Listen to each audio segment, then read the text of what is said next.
તમે ફ્રેશર છો કે અનુભવી છો, તમે 12મું ભણેલા છો કે કોલેજ કરેલા છો, એનાથી કઈ લેવા દેવા નથી.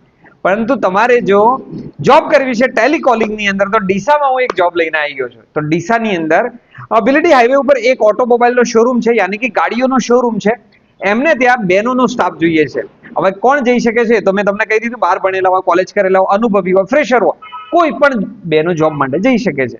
તમારી પાસે નોલેજ શું હોવું જોઈએ? કસ્ટમર સાથે કઈ રીતે વાત કરવી છે ફોન ઉપર, અથવા રૂબરૂ મળવા માટે આવે છે ત્યાં કેવી રીતે વાત કરે, થોડું કમ્પ્યુટરનું નોલેજ તમને આવડતું હોવું જોઈએ.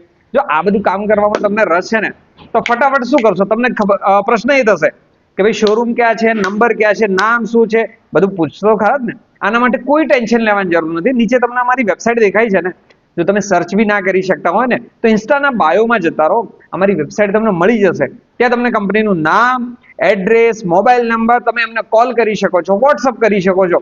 આનાથી વધારે બીજું શું જોઈએ? આ બધી ડિટેલ મેં તમને આપી દીધી છે. એકવાર વાત કરી લો, જોઈ લો, પૂછી લો. તમને લાગે તો ઇન્ટરવ્યુમાં જઈ આવો, અનુકૂળ લાગે તો જોબ સ્ટાર્ટ કરો. તો તમારે જોબ માટે એપ્લાય કરવું છે તો ફટાફટ વેબસાઇટ ઉપર જતા રહો. અને તમારે જો જોબની જરૂરિયાત ના હોય ને, તો ડીસાની અંદર અથવા ડીસાના આજુબાજુમાં વિડીયો જરૂર શેર કરી દેજો.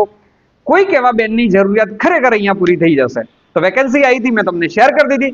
હવે શેર કરવાની જવાબદારી તમારી છે. તો મળીએ છીએ આપણે બીજા વિડીયોમાં બીજી જોબ સાથે. Thank you.